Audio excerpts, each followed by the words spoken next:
Mateo 26, versículo 31 en adelante, Jesús, en la víspera de su muerte, les profetiza a los discípulos algo asombroso.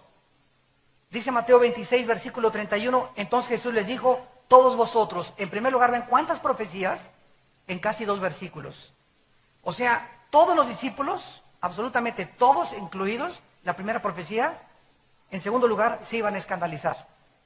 Y nos incluye a todos, la segunda profecía es que todos se iban a escandalizar. Todos iban a huir y todos lo iban a dejar solo.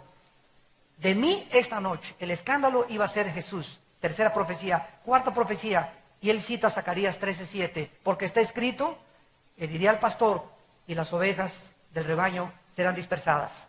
Jesús entonces comienza a preparar a los discípulos y a decirles, van a comenzar a desarrollarse una serie de eventos que ya estaban escritos, como Zacarías 13:7, que el pastor iba a ser herido y las ovejas se iban a dispersar, se iban a echar a correr los discípulos. Pero Jesús les dice, todavía en el versículo 32, otra profecía, pero después que haya resucitado.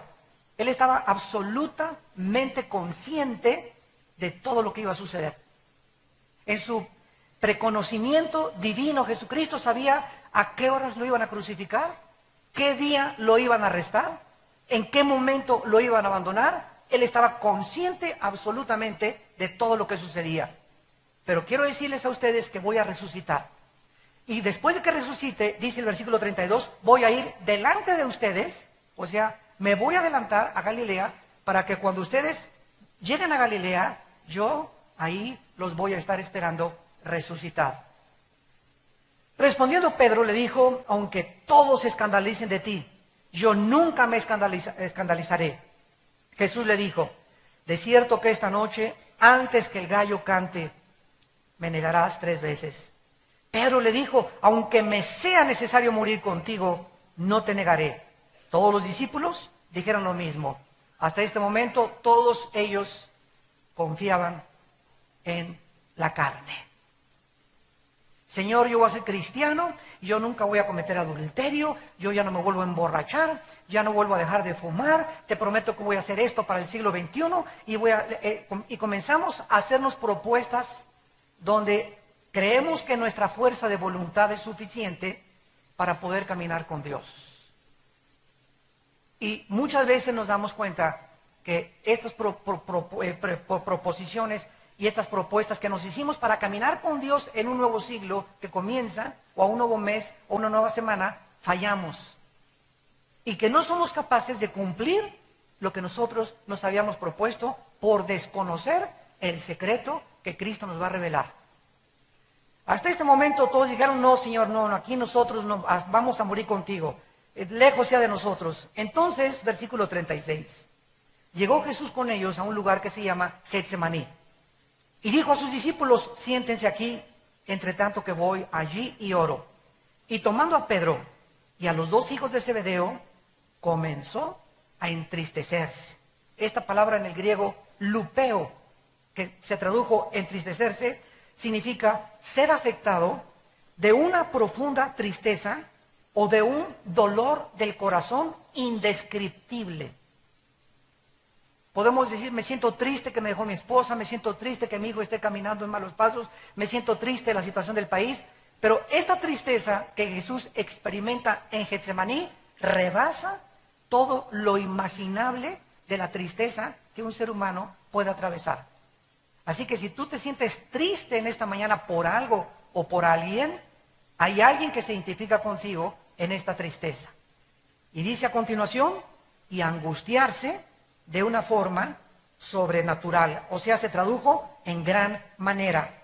Esta palabra ademoneo en el griego, que se tradujo angustiarse, significa inquietud profunda del alma, perturbación interior, depresión profunda. Lo que sucedió en la humanidad del Hijo de Dios en Getsemaní se puede solamente describir con 2 palabras castellanas: tristeza y depresión. Tristeza y soledad. No hay otras palabras en el vocabulario para describirlas más que en el original griego. Y entonces Jesucristo en el versículo 38 les dijo, mi alma está muy triste hasta la muerte, quédense aquí y escuchen lo que les dice, velen conmigo. Era el momento de velar. Y este siglo XXI, donde comienzan a cernirse nubes negras en el panorama, donde las guerras y las amenazas de guerras nucleares van a aumentar, donde los fenómenos meteorológicos y sobrenaturales van a comenzar a incrementarse, donde tsunamis como el que acaba de ver en Australia esta semana, olas en Australia de 6 metros de altura, ahogaron totalmente un poblado, y terremotos, etcétera, etcétera, es el tiempo en que Dios nos dice desde el cielo, pueblo mío, es tiempo de velar. Y esta es la importancia de este estudio, ¿qué significa velar? Yendo un poco adelante, versículo 39, se postró sobre su rostro, orando y diciendo, Padre mío, si es posible pase de mí esta copa, pero no sea como yo quiero, sino como tú. Vino luego a sus discípulos y los halló durmiendo, o sea, no velando. Ya vemos aquí, en primer lugar, que la contraparte de velar, ¿cuál es? ¿Perdón? Dormir. Y hasta este momento esta palabra se usa en la dimensión física. Cuando les dijo, velen conmigo, le estaba diciendo, manténganse despiertos físicamente, o sea, no se duerman físicamente. Noten esto, versículo 40. Los halló durmiendo y le dijo a Pedro, ¿así que no han podido velar conmigo una hora? Aquí nos damos pues cuenta que la interpretación hasta este momento de velar es mantenerse despierto físicamente. Versículo 41 cambia totalmente la interpretación. Velad y orar para que no entren en tentación. El espíritu a la verdad está dispuesto, pero nuestra carne es débil, débil, débil, débil, demasiado débil. Tienes que conocerte a ti mismo. Qué débil es nuestra carne. Porque hasta que no estemos conscientes de qué débiles somos, no vamos a velar. Vamos a confiar en nuestras propuestas y en nuestros planes y en nuestros programas, y esto y por acá, yo soy santo, yo nunca voy a caer, y estoy en lo espiritual, y he alcanzado un límite espiritual tremendo, y mientras vivamos en esa burbuja absolutamente falsa, espiritualmente hablando, vamos a caer. Como dice en 1 Corintios, el que piensa que está firme, mire que no caiga. Y por segunda vez, versículo 42, Cristo, orando por segunda vez, les dijo, Padre mío, si no puedo pasar de mí esta copa sin que yo la beba, hágase tu voluntad. Vino otra vez y los halló durmiendo porque los ojos de ellos estaban cargados de sueño. Y dejándolos, se fue de nuevo y oró por tercera vez. Y recuerden, él solo. Ellos no pudieron velar. Y entonces vino a sus discípulos, versículo 45, y les dijo, ya duérmanse. Yo hubiera dicho bola de flojos. Descansen. He aquí ha llegado la hora y el Hijo del Hombre es entregado en manos de pecadores. Levántense, vámonos, vean, se acerca el que me entrega. Esta es una de las principales advertencias y amonestaciones que Jesús les hace a los discípulos, y es importante que en esta mañana podamos descubrir el significado profundo de lo que significa espiritualmente la palabra velar. Por ejemplo, en 1 Corintios, capítulo 16, versículo 13, dice el apóstol Pablo que debemos de velar y portarnos varonilmente, haciendo justicia. Y veamos nosotros que casi siempre en la Biblia, principalmente en el Nuevo Testamento, cuando se usa la palabra velar, va asociada de la palabra orar. Velar y orar son dos actitudes que forman una sola moneda. No se pueden separar. Son absolutamente hermanas. Por eso es que muchos de ustedes, cuando se proponen orar, ¿qué sucede? Les vence el sueño. Y por eso no es recomendable orar acostado, a menos que tengas alguna deficiencia física. o tengas problemas en los meniscos, en tus rodillas, y no te puedas hincar o sentar. Pero el problema cuando oramos dormidos, a mí me ha pasado muchas veces, me quedo dormido. Y ya no sé ni a qué horas me quedé dormido, pero oré 4, 5, 6, 8 minutos de acuerdo al cansancio que tengamos y ahí nos quedamos. Y cuando queremos velar, no lo hagas acostado, por favor, porque te vas a quedar dormido. Estas dos palabras, velar y orar, nos ilustran las más importantes acciones que debemos de tomar en nuestra vida cristiana, sobre todo en los tiempos, repito, que estamos viviendo antes de la segunda venida de Cristo al mundo. Lo que se nos está diciendo es que no podemos en el mundo ser solamente espectadores pasivos. Soy cristiano y veo todo lo que pasa, oigo estos chismes, oigo por acá, vengo a la iglesia, me siento acá, me siento allá. Entonces somos espectadores de un partido de fútbol sin tomar parte como jugadores, que es lo que Dios nos está diciendo, que no podemos seguir en el asiento el domingo solamente calentando aquí la banca y viniendo a oír la palabra y entre semana nunca hablas de Cristo a nadie. Tal vez desde que te convertiste no has ganado una sola alma. En tu familia hay cantidad de personas que aún no conocen a Cristo. ¿Y todo por qué? Porque no te has mantenido despierto espiritualmente. No te has mantenido despierta espiritualmente. Has estado en una vida cristiana dormido, dormida espiritualmente, sin tomar parte activa de lo que Dios nos manda a hacer. Vayan al mundo y prediquen el evangelio a toda criatura. Y es una orden, un mandato, no solo a los misioneros y a los predicadores, sino a todos los cristianos. Tenemos la responsabilidad de compartir a Cristo, de hablar de Cristo a tiempo y destiempo, en el funeral, en la fiesta, en Navidad, en el Año Nuevo, al panadero, al lechero, al tendero, a la familia cuando hay reunión en la familia, al taxista que me lleva en el camión, en la ruta 100. No podemos más que recordar esto. El mundo es como una isla llena de edificios que se está hundiendo. Y ahí están los hombres todavía queriendo hacer más edificios más altos y más construcciones y está hundiéndose la isla con todos los que estamos en la isla viviendo. Y cuando se hunda todo, cuando se acabe todo, porque todos tenemos que morir, lo único que va a sobrevivir son las almas. Las almas de tu abuelita, las almas de tu tío, no la de tu perro, la de tu primo, la de tu cuñado, la de la gente, de todas las personas que vienen del mundo, es lo único que sobrevive.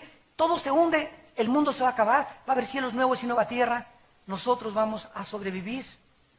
Y cuando sobrevivamos y pasemos a la otra dimensión que nos está esperando, en la otra vida, de esto voy a hablar en la otra conferencia, la vida en el cielo, vamos a descubrir que lo que hicimos mientras estábamos velando, despiertos espiritualmente, va a tener repercusiones eternas en las recompensas y en la posición de autoridad que vamos a recibir en la otra vida.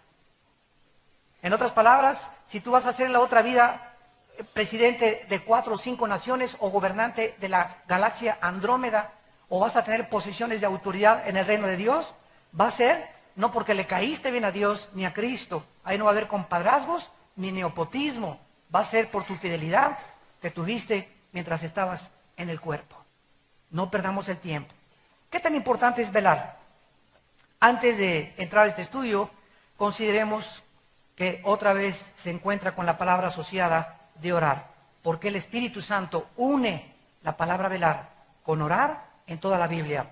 Vamos pues a introducirnos al estudio. La palabra velar significa en el griego etimológicamente, es la palabra gregoreu, como si fuera Gregorio, grego, reu, y significa mantenerse despierto, no dormirse, estar en guardia, mantenerse vigilante y alerta ante los peligros espirituales de los cuales estamos rodeados. Jesús dijo, los mando como ovejas en medio de lobos. Los coloco en un mundo donde ustedes no pertenecen, porque Jesús dijo en Juan 17 que nosotros no éramos de este mundo. En el momento en que recibes a Jesucristo somos trasladados, dice Gálatas, de un mundo espiritualmente, no geográficamente hablando, de un mundo espiritual de tinieblas, donde se nos abren los ojos y comenzamos a ver el mundo con los ojos del Espíritu Santo y de Dios, para ver cuáles son los verdaderos valores a lo que le debemos dar importancia y qué es realmente lo que se encuentra detrás de la fama, del dinero, del poder y de la popularidad del falsamente llamado conocimiento humano. Entonces, esa luz que se nos da a través del Espíritu Santo cuando Él entra a nuestra vida, que nos abre los ojos al mundo real al que vivimos, ya no es el jijiji, jojojo, y la vanidad, y las mentiras ilusorias, etcétera, etcétera. Es un mundo que está en contra de nosotros. Es un mundo que se opone a este libro. Es un mundo que odia a Dios. El mundo que nos rodea es el que crucificó a Dios. Los pecados del mundo son los que crucificaron a Cristo en la cruz.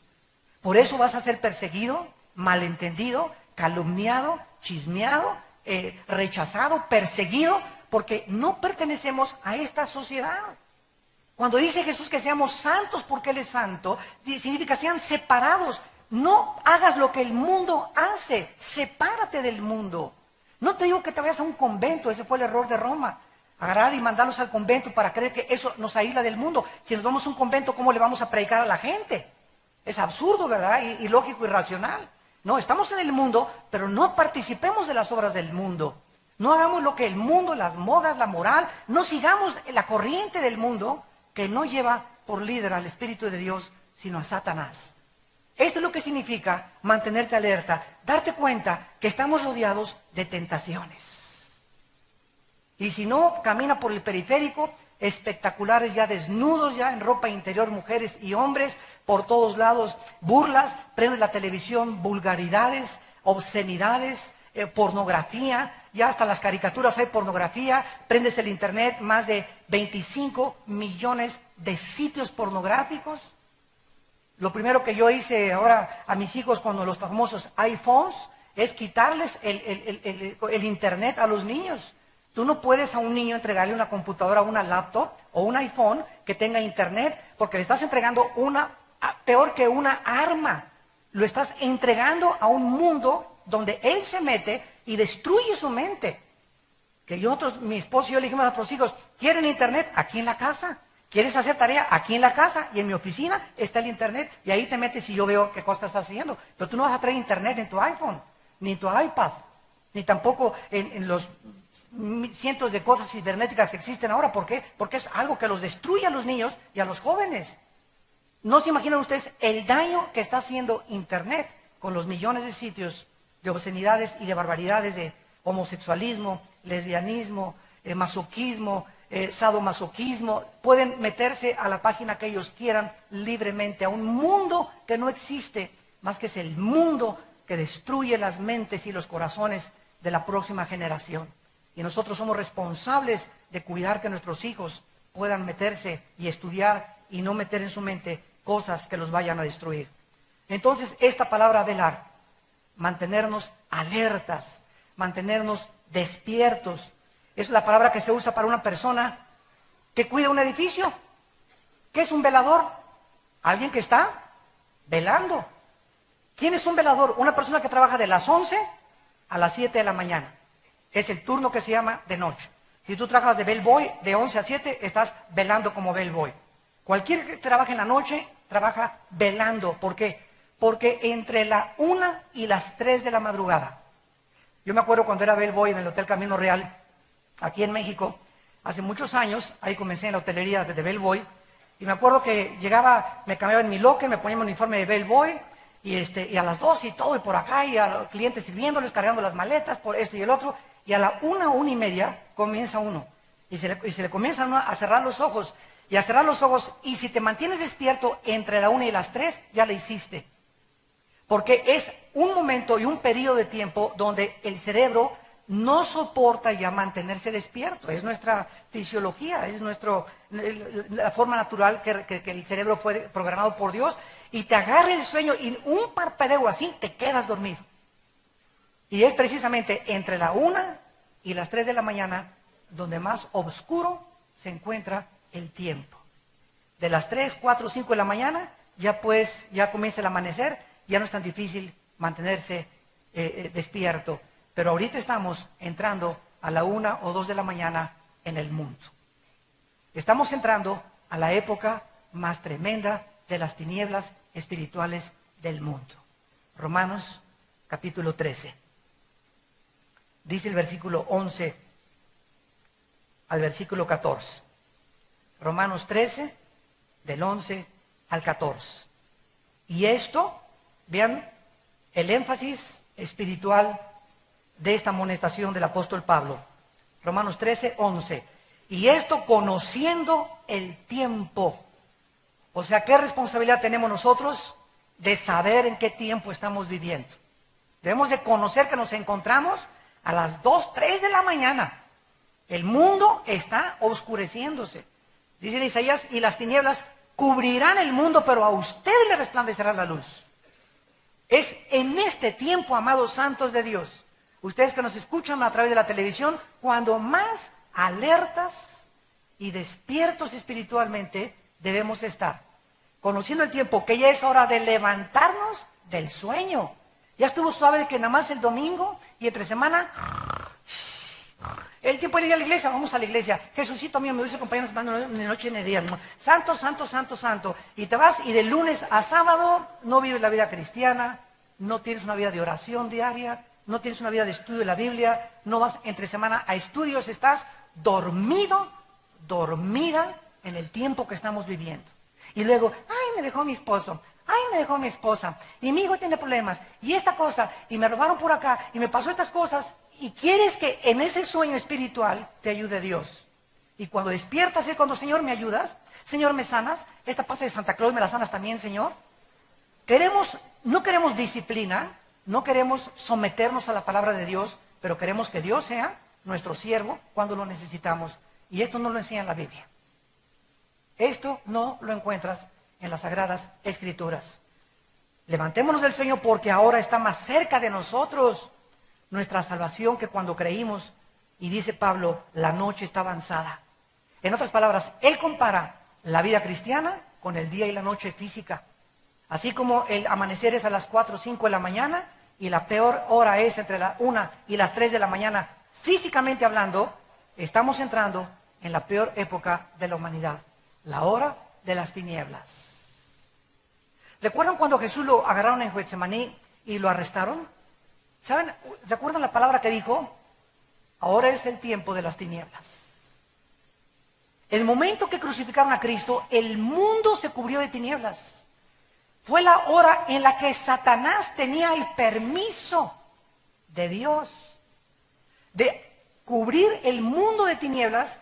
Y si hubiéramos tenido una pantalla que nos descubriera el mundo espiritual, en la cruz de Cristo, hubiéramos visto que ahí en el aire estaba Satanás con todos los millones de ángeles potestades, gobernantes de las tinieblas. Ahí se reunieron en el monte Gólgota.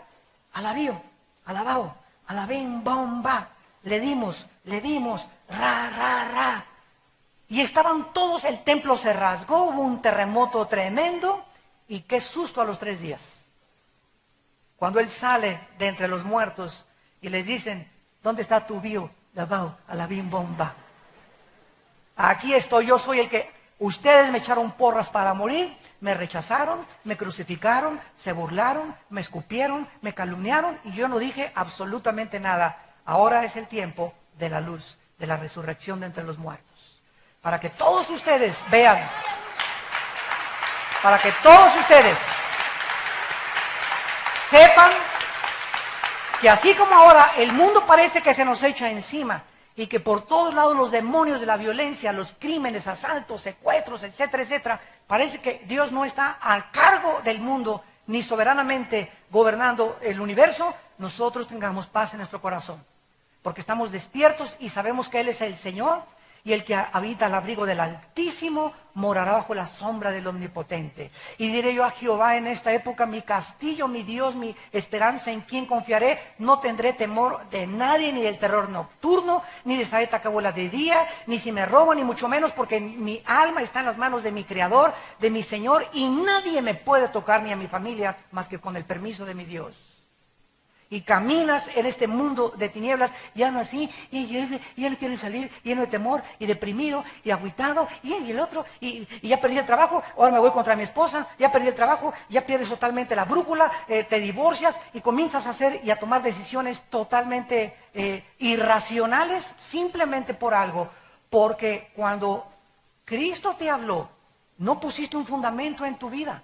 Y cuando los vientos comenzaron a soplar contra tu vida, perdiste el trabajo, perdiste a tu esposa, perdiste a tu novio, perdiste a tú y el otro, y vinieron las aguas y los ríos a tu vida no estaba sobre la roca. Estabas dormido, en los últimos 5 años de tu vida cristiana, estabas dormido. Y cuando vino la adversidad, derrumbó tu vida. Y después de que derrumbó tu vida la adversidad, le echas la culpa a Dios. ¿Por qué muchas gentes, cuando viene la adversidad, reniegan de Dios y se alejan de Dios? Porque tú no puedes manifestar que tienes una fe verdadera hasta que cuando soplan los vientos contra tu vida, permaneces de pie. Solo los hombres y las mujeres que cuando la adversidad los visita, se mantienen firmes como Job. No entiendo por qué Dios me quitó mi casa, me quitó a mis hijos, me quitó mis propiedades. Yo no sé lo que está pasando en el universo. Job no tenía ni siquiera el Antiguo Testamento completo, pero yo sé que mi Redentor vive y aunque esta mi carne deshecha, he de ver a Dios y me purificaré y saldré más puro que el oro. No voy a entender, porque no me manda Dios entender las circunstancias, me manda creer en Él.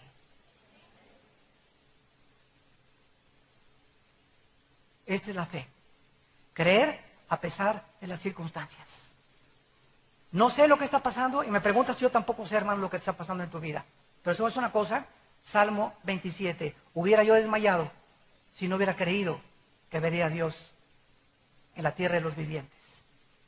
La fe es lo único que nos sostiene de pie. Seguir creyendo. Y si cuando los vientos vienen contra tu vida, tu fe no está fortalecida, porque estabas dormido espiritualmente hace 4, 5, 6 semanas, los vientos van a acabar con tu casa, van a acabar con tu familia, van a acabar con tu matrimonio, van a acabar con tu negocio, van a acabar con todo, porque viene para matar, robar y destruir el enemigo. Pero yo digo, Jesús, quiero darte vida y vida en abundancia. Despiértate, tú que duermes, y te alumbrará Cristo. Ahora pasamos y nos damos cuenta pues que velar espiritualmente, unido a la oración, es lo único que nos dará la fuerza y el poder para sobrevivir este mundo. Es lo único que nos va a mantener de pie y aguantar los chubascos, las granizadas, las tormentas espirituales y físicas que se vienen sobre el mundo. Es lo único que te va a mantener, y aunque pierdas el trabajo, no va a faltarte la comida, no vas a pedir prestado, porque joven fui, dice el Salmo 37, y he envejecido. Y no he visto justo desamparado, ni su descendencia que mendigue el pan. Por cuanto has puesto en mí tu amor, dice el Señor, Salmo 91, y has confiado en mí, yo te libraré. Porque sabe Dios librar a los justos de la tribulación y darles el pan en el momento de la adversidad. Hijo mío, no te olvides de mi ley y tus mandamientos estén en mi corazón, porque largura de días y de años y paz te aumentarán. Proverbios capítulo 3. Fíjate de Jehová de todo tu corazón, no te apoyes en tu propia prudencia. Reconócelo en todos tus caminos y Él enderezará tus veredas. Teme a Jehová y apártate del mal, porque será como medicina a tu cuerpo, refrigerio a todos tus huesos. Honra a Jehová con tus primicias, con tu dinero, úsalo para la gloria de Dios. Y nunca, dice el Señor, nunca te faltará. Porque tú me honraste cuando tenías. Ahora que no tienes, acuérdate que no me honraste. No me eches la culpa, dice Dios, que no encuentres trabajo. Porque cuando tenías trabajo, no me honraste ni siquiera con tus diezmos. Y no es porque Dios lo necesite, simplemente porque es una manera de demostrar que confiamos y que nuestros intereses están en el reino de Dios. Solamente velando y orando podemos nosotros soportar los tiempos en que estamos viviendo.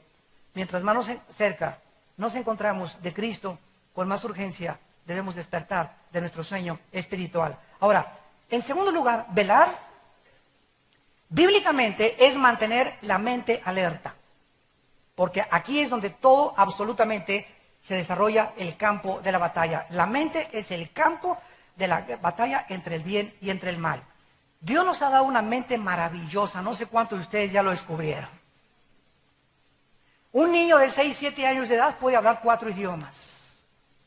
Yo tengo un nieto ahorita, Max, el hijo de Moisés, mi hijo, que habla 3 idiomas, portugués, inglés y español a la perfección a los 7 años de edad. Su mamá es portuguesa o brasileña, ¿verdad? El inglés lo está aprendiendo en Estados Unidos y el español, pues papá le habla todo el día en español. 3 idiomas habla, le hablas en portugués, este niño de 6 años te contesta en portugués. Le hablas en inglés, te contesta en inglés, le hablas en español, te contesta en español. Tiene 6 años, ahora va a comenzar a aprender italiano. Hay niños de 10 años o de 12 años que se graduaron de la universidad. Hay personas como Stephen Hawking, que ahorita se considera el físico matemático ateo, por cierto, del mundo en Inglaterra, que le das una hoja con ecuaciones y solamente las ve 30 segundos y memoriza más de 30 ecuaciones en 30 segundos. Y te dice perfectamente bien de qué se trató cada incógnita, cada raíz cuadrada y cada x de cada ecuación. ¿No se han dado cuenta ustedes que la mente que Dios nos los dio para que estudiáramos, para que aprendiéramos, para que observáramos, para que analizáramos, para que juzgáramos, para que discerniéramos, para meditar, para memorizar y para pensar? Pero ¿en qué tu mente la estás usando a los 20 años que tienes, 30 años que tienes? ¿En el Calimán? Nada más la sección de deportes, si ganó el América o si perdió el América, o si los Steelers van ahora al Super Bowl. Y la televisión, las telenovelas te roban tu mente, las telenovelas. Te la vacían las películas, las telenovelas. ¿Por qué? Porque nunca memorizas la palabra, nunca la reflexionas, nunca piensas, nunca ponderas acerca de lo que estás leyendo. Y esta es la razón por la cual tu mente es de ostión. La tienes así, tu mente la tienes completamente obstruida. Entonces no tienes una mente que pueda discernir, pensar, analizar, tomar decisiones. ¿Por qué? Porque no has ejercitado tu mente. Romanos 12:2. No se conformen a este mundo, sino transfórmense por medio de la renovación de vuestro entendimiento. En el griego dice, no dejes que el mundo moldee tu manera de pensar. Transfórmate, no pienses como piensan los científicos ateos, los artistas de cine, los cantantes, etcétera, etcétera. No le creas a Paquita lo del barrio, la que dice de los hombres, etcétera, etcétera, porque a ratito vas a creer que eres una rata de 3 patas. No creas los comerciales, no creas lo que dice en la televisión, no creas todo el 100% lo que ves en las noticias, en los periódicos. Trata de meterte a mi palabra, dice el Señor. Métete a mi palabra, comienza a memorizar 2 versículos en la mañana, 2 en la tarde, 2 en la noche, como si fueran chochos de un médico. Señora, tómese usted 2 chochos en la mañana, 2 en la tarde y 2 en la noche. Y llegas a los 15 días, ay, pues me sigue doliendo la panza. Se tomó los chochos, no me los tomé, pues ya no regrese conmigo, dice el doctor. O va a hacer usted lo que yo le digo, o yo no soy responsable de su sanidad. Y así estamos nosotros los cristianos. Ay, Señor, tengo tantas tentaciones y no puedo aguantar, y no puedo dejar el cigarro, y no puedo dejar aquello. ¿Por qué? Porque no obedece lo que te está diciendo. Josué 1, 8 y 9, Josué, día y noche, día en la mañana y en la noche antes de acostarte, cuando te levantes y cuando te acuestes, medita en mi palabra. Memorízala, reflexiónala, guárdala, piensa en ella. Eso se llama ponderar, meditar en la palabra. Y esta meditación y memorización de las Escrituras es la que hace que como un globo nuestra mente comience a abrirse, abrirse, abrirse.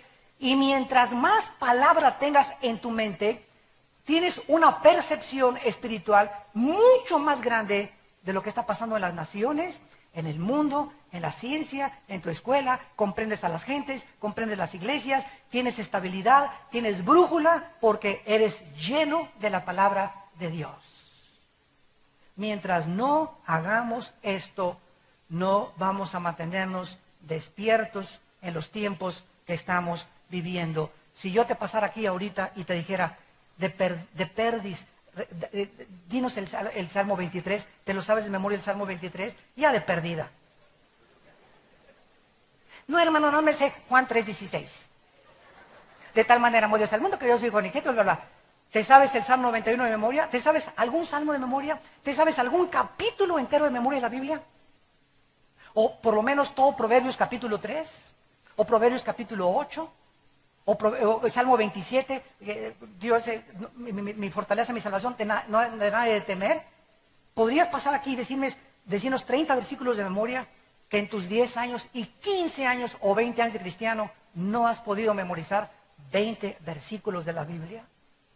¿Te das cuenta la mediocridad de la vida espiritual que estás atravesando y viviendo? Y así quieres, ¿y qué fue la predestinación? ¿Y qué pasó con el arca de Noé? Y no entiendo Apocalipsis, y no entiendo esto. Y todos somos hipócritas, y comienzas a llenarte de prejuicios mentales porque no tienes juicio ni sabiduría para vivir. Porque lo que nos da la sabiduría es la palabra de Dios. Salmo 19, la ley de Jehová es perfecta, que convierte el alma. El testimonio de Jehová es fiel, que hace sabio al sencillo. Los mandamientos de Jehová son rectos, que alegran el corazón. El precepto de Jehová es puro, que alumbra los ojos. El temor de Jehová es limpio, que permanece para siempre. Deseables son más que el oro y más que mucho oro afinado, y dulces más que la miel del panal, y en guardar su palabra hay grande galardón. ¿Qué hago cuando comienzo a dudar de Dios? A citar el Salmo 19. Tu ley es perfecta. No necesito nada que convierta mi vida más que tu palabra. No necesito psiquiatras, no necesito chochos, no necesito psicólogos. Necesito tu palabra. Porque es perfecta, es capaz, es total. Es el instrumento que Dios ha usado para poder transformar toda nuestra vida interior y ampliar nuestra mente con discernimiento espiritual. Y esta es la razón por la cual fracasamos, porque no velamos memorizando la palabra de Dios. Yo me he propuesto este año del 2011 no acostarme sin memorizar un capítulo entero de la Biblia todos los días. Y que me den las 10:30, que es a lo que me acuesto, a las 11 a más tardar, pues me acuesto a las 7 y ya me recojo a las 7 y no quiero hacer nada más que la palabra de Dios. Vivir en la palabra, meditar la palabra, memorizar, pensar en ella, llenar mi corazón. Las noticias de vez en cuando, ¿verdad? Porque es importante estar consciente de lo que está pasando en el mundo. Y revistas también, Time Magazine y Newsweek y US News World, etcétera, etcétera. Pero la prioridad es la palabra de Dios. Mientras tú no hagas esto, el sueño te va a ganar, te va a dominar. Y como los discípulos, cuando necesitaron estar con Cristo en la cruz, se echaron a correr, porque se durmieron en el momento de la prueba. ¿Qué pasó qué hubiera pasado si los discípulos no se hubieran dormido en Getsemaní? No hubieran abandonado a Jesús. Y Jesús murió solo con 3 mujeres al pie, y Juan el único que se quedó con él. Y todos se fueron. ¿Qué pasa cuando nos dormimos? Comenzamos a negar a Dios. Comenzamos a abandonar a Dios. Comenzamos a creerle más al mundo y nuestros principios y convicciones comienzan a deshacerse como la niebla. Porque no estamos llenos de toda la plenitud y el conocimiento de la palabra de Dios. En penúltimo lugar, dice la Biblia que al contrario de todas las religiones paganas, es muy significativo que el cristianismo está basado en mensajes escritos y hablados. No sé cuándo lo habías podido tú pensar. Mensajes escritos en la Biblia, porque el pueblo de Dios se llama el pueblo del libro. Así se nos llama, el pueblo del libro de la Biblia. Nuestro valor, nuestro fundamento es la Biblia, no mi razón, mi filosofía, ni Sartre, ni Darwin, ni Freud, ni Sagan. No, mis principios vienen de este libro. Somos el pueblo de la Biblia. Los mormones es la Biblia, más Doctrinas y Convenios, más la Perla de Gran Precio. Los Testigos de Jehová, la Biblia, más el Atalaya. El romanismo, la Biblia, más las tradiciones de la iglesia, etcétera, etcétera. Pero nosotros somos el pueblo del libro. Esta es la característica más importante del cristianismo. Es la Biblia, nada más. No hay nada que quitarle, no hay nada que agregarle. Es suficiente para nosotros este libro. En contraste, la mayor parte de las religiones paganas enfatizan imágenes, ídolos, símbolos y rituales, los cuales están comenzando a entrar al cristianismo. En lugar de que esto sea nuestro fundamento, ahora, vengo a oír una palabra de profecía. Vengo a que me diga si me voy a casar. Llegó un profeta y voy a oír para ver si a lo mejor voy a pasar al frente para que me diga, tú vas a ser el ungido de las naciones. Esta iglesia va a ser fuente de agua viva donde salgan. Aquí va a salir el avivamiento, etcétera, etcétera. Estamos comenzando a salirnos del mensaje profético que está terminado al misticismo espiritual. Cuando el profeta no es el que anuncia el futuro, sino el que anuncia para exhortar, consolar y edificar a la iglesia. Los eventos futuros están completos en la Biblia, Apocalipsis 22, y no hay nada que quitarle ni nada que agregarle. Cualquiera que te diga, en el 2011 se acaba el mundo, en el 2012 se acaba el mundo, en junio de tal fecha son falsos profetas. La hora no la sabe nadie más que Dios. En Mateo capítulo 24, Cristo, antes de partir y de terminar su misión con los discípulos, les hizo mucho énfasis precisamente en esto, capítulo 24 de Mateo, versículo 42. Mateo 24, 42. Y les dice Cristo, velad. Ahí está otra vez. Porque no saben a qué hora ha de venir el Señor.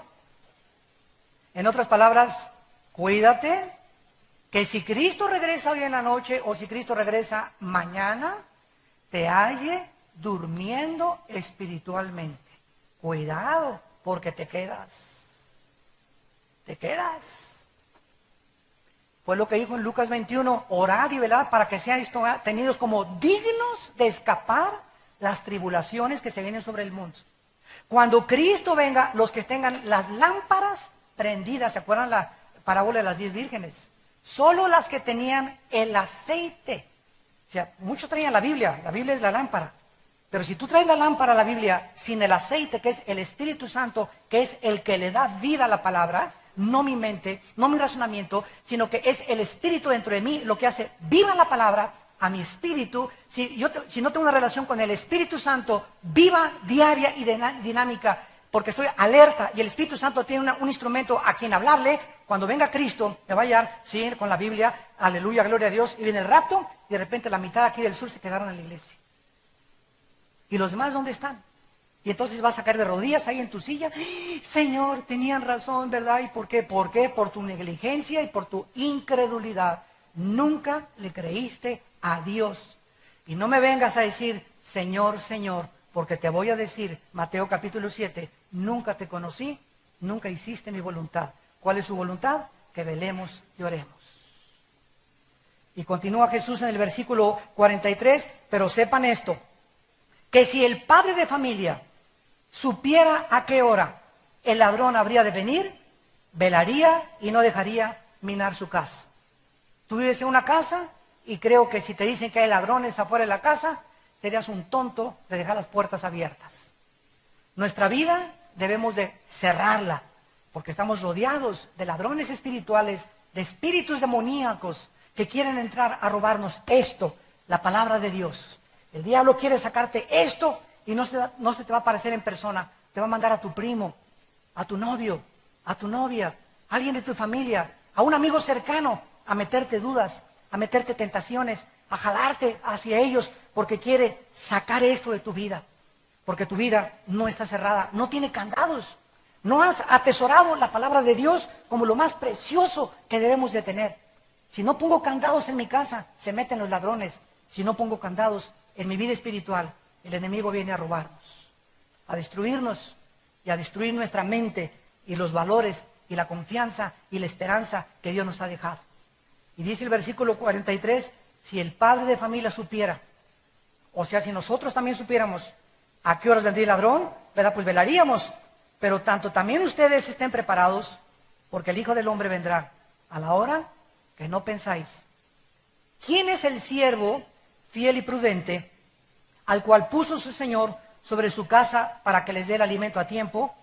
Bienaventurado aquel siervo al cual cuando el Señor venga, le halle haciendo así.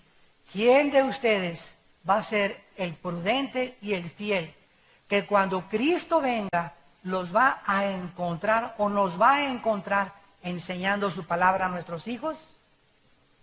¿O alimentándome con la palabra cuando Él venga? ¿O que me agarre dormido y me acosté antes memorizando la palabra de Dios? ¿Quiénes van a ser esas personas, dice Jesús, que cuando yo venga las voy a encontrar así, en mi palabra? Despiertos espiritualmente, alertas espiritualmente. Dice el versículo 46, dichoso y feliz, bienaventurado, cuando el Señor venga, te haya haciendo así. De cierto te digo que sobre todos sus bienes te pondrá. ¡Qué barbaridad! Que mi papá me dijera, mira, te voy a dejar en Cuernavaca. Y quiero decirte que no sé cuándo voy a ir por ti. Pero cuando yo llegue, si la casa que te dejé la tienes bien pintada y bien cuidada y con buen mantenimiento, y el coche que te dejé lo tienes bien cuidado y has hecho lo que te digo, cuando yo venga te voy a dar $100 millones. Y voy a darte todos mis palacios y toda mi herencia. Pues no va a pasar un día sin que revise la casa, sin que tengan un problema, para que cuando mi papá venga la encuentre perfectamente bien así. La casa es nuestra vida. Somos el templo de Dios. Cuida tu manera de pensar, cuida tu vida sexual, cuida tu vida mental, cuida tu vida física, cuida lo que comes, cuida lo que bebes, porque es la casa de Dios, es el templo del Espíritu Santo. No es de nosotros, Dios nos los prestó este cuerpo para habitar temporalmente. Cuando Él venga y tu cuerpo está bien cuidado, Él te va a poner y te va a dar muchos bienes que no te imaginas lo que te va a dar. Es lo que Cristo nos quiere dar a entender. Y dice el versículo 48, pero, y aquí está lo contrario, si aquel siervo malo dijera en su corazón, mi Señor tarda en venir, ¿cómo demuestras este corazón de mal siervo cuando te duermes espiritualmente? Lo contrario a mantenerse velando es dormirse espiritualmente. Y cuando comienzas a parpadear y ya no lees la Biblia más que ya cada 2 o 3 días, ya no oras más que allá cuando te acuerdas, ya no hablas a Cristo más que allá cuando te acuerdas, sin que te des cuenta, estás ya parpadeando, ya durmiéndote, y viene la hora oscura, vas a caer dormido totalmente. Y vas a convertirte en un mal siervo. Si cuando Cristo venga, Él te halle en estas circunstancias, versículo 49, y comenzare a golpear a sus consiervos, o sea, comienzas a hablar mal de los cristianos, comienzas a criticar a todos los pastores, comienzas a criticar a las iglesias, siempre que alguien se junta contigo es crítica, tijereteas hasta la Madre Teresa, ¿verdad? Hablas contra todos mal, etcétera, etcétera. Cuando una persona comienza ya a hablar mal de sus mismos hermanos en Cristo, ya denota un corazón malo de incredulidad. Porque no estás hablando contra tus hermanos en Cristo, estás hablando mal contra el cuerpo de Cristo, que somos nosotros. Es como si llegas y le metieras un navajazo a un hermano. Y somos el cuerpo de Cristo, todos los cristianos, y se nos manda amarnos, se nos manda soportarnos, se nos manda perdonarnos, como Él nos perdonó y nos aceptó desde la cruz. Si cuando Él venga te haya haciendo así, y comiences a comer y a beber con los borrachos, que te halle ahí en la cantina a las 3 de la mañana, ¿verdad?, gritando viva Zapata con una de tequila de Don Julio. Versículo 50, vendrá el Señor de aquel siervo, fíjate que les llama siervos a esas personas, o sea, se consideraban siervos de Dios, estaban entre nosotros, militaban junto con nosotros, pero salieron de nosotros porque no eran de nosotros. Entonces no todos los llamados son escogidos, ni todos los que se dicen siervos son siervos de corazón recto con Dios. Vendrá el Señor de aquel siervo en el día que éste no espera y a la hora que no sabe, y lo castigará duramente. Pondrá su parte con los hipócritas. Allí será el lloro y el crujir de dientes. Amados santos de Dios, nos encontramos realmente en los últimos tiempos, no cabe la menor duda. Cristo nos manda mirar, estar atentos a todo.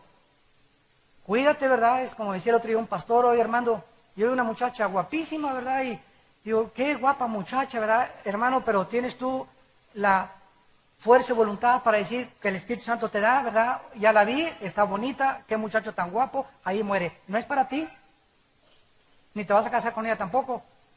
Tu esposa es a la que tú tienes que serle fiel.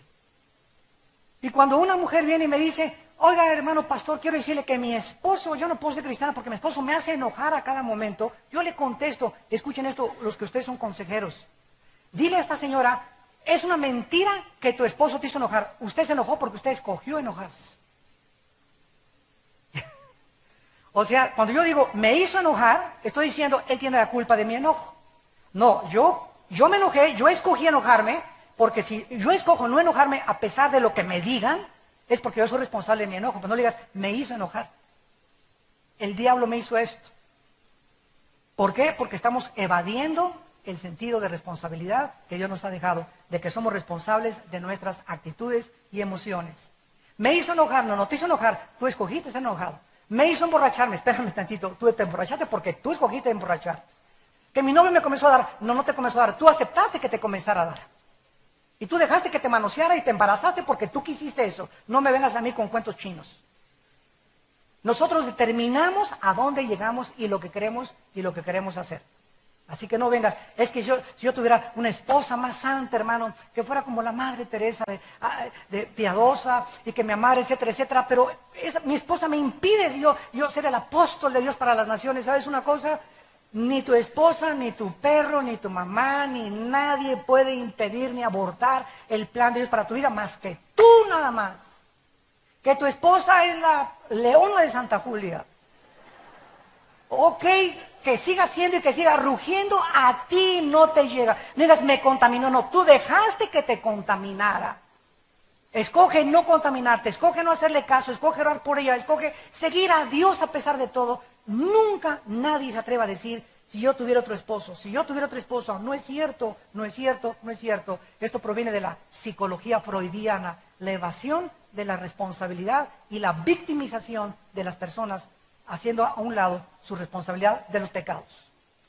Es que el señor que le disparó ahora en Tucson, Arizona, el muchacho, era huérfano y lo violaron de niño, es homosexual, este artista famoso cantante es homosexual porque lo violaron de niño. Nada justifica de tu pasado lo que eres hoy, porque entonces no habría calidad ni responsabilidad moral delante de Dios.